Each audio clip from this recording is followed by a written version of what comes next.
such a good song. Roll with it. Are you familiar with this? No, this is great. It's Queens of the Stone Age. Oh, nice. Wait, Andrew, can we keep that? Can we I know that? we yell at him for leaving it up. We yell at him for bringing it down. Yeah, can we bring it up a little bit? It's such a good riff.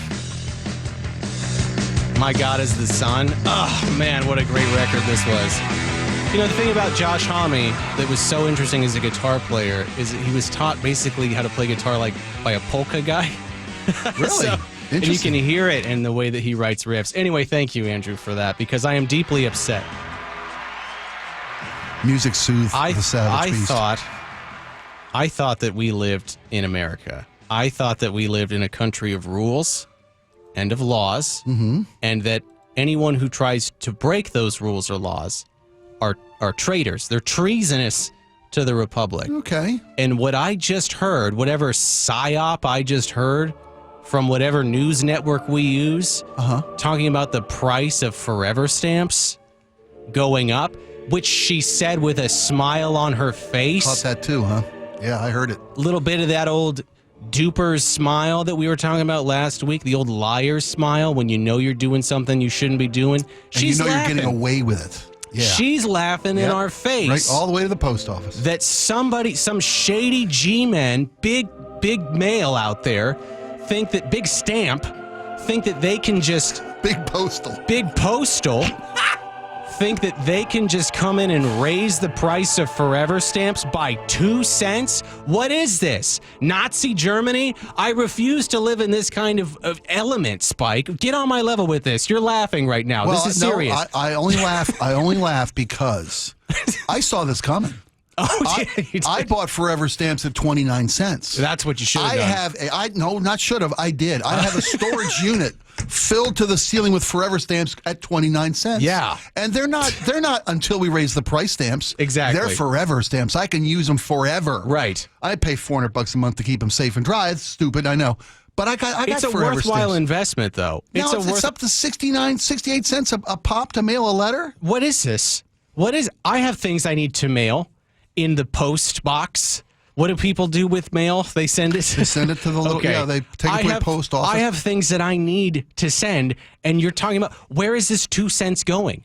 To pay for big stamps propaganda, big postals propaganda. They're lining their pockets with John and Jane Q taxpayers' money. I won't stand for it. Laura's over there laughing about this. You're in on it, Laura. Don't get it twisted, Laura. I see what you Zoomers are doing with your socialist nonsense. Forever stamps are supposed to be good forever. That's not 68 cent stamp or whatever it is. Didn't she say that you can still use them? Now, she must have been referring to the average stamp that was priced at 66. Sure. You can still use them after the price increase, but buying new ones will be 68. And again, that's why I bought them at 29.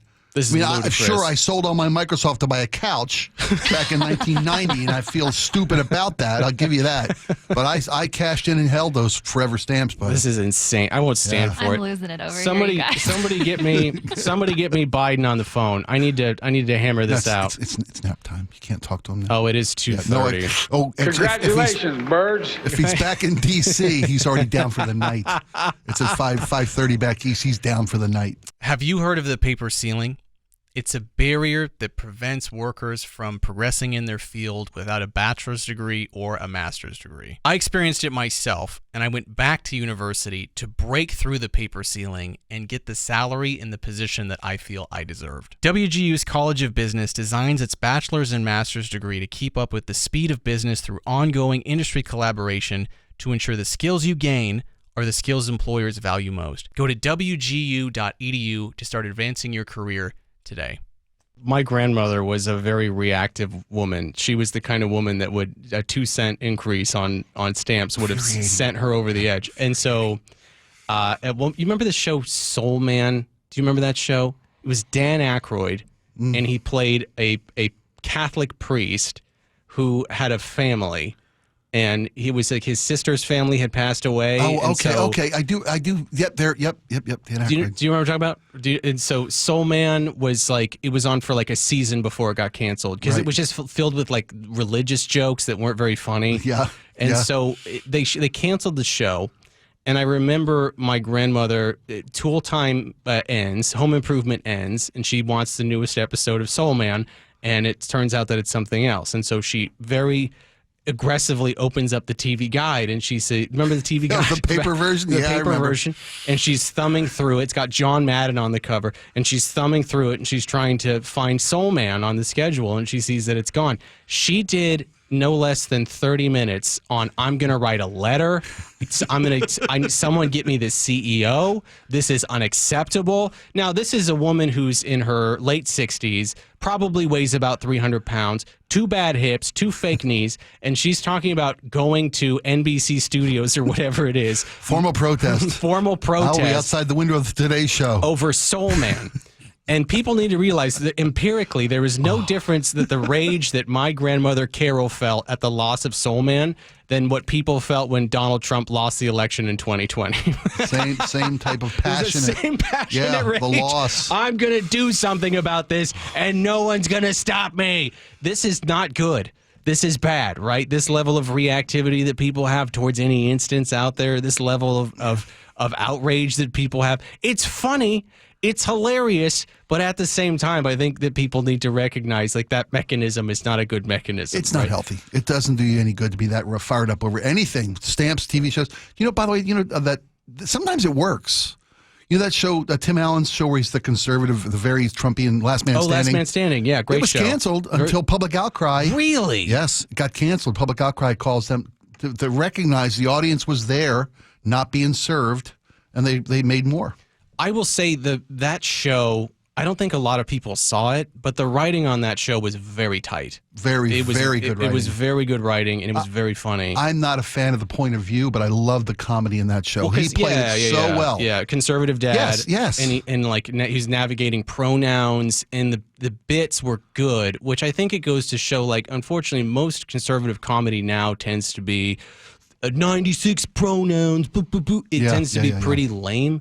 But if you can craft a good joke around kind of conservative ideology, it's universally funny. He had 2 kids. One was very pronoun fluid. Yes, the other one was him. The other was him with a skirt on. Right. And Nancy Travis was. I love Nancy Travis. His wife, love her. Yeah.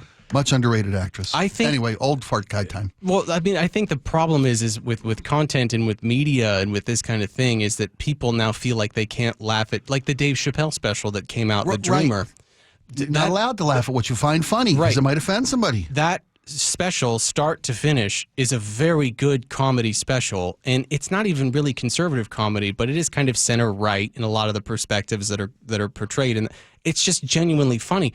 I saw this story about people telling Netflix that they had to remove Dave Chappelle's entire catalog, and I'm thinking, okay, fascists, like, can't we just like have a good laugh every so often? Can't we just have a good show? You don't want cancel culture, but get that off my TV. Exactly. Please. It's this kind of thing that we just can't have.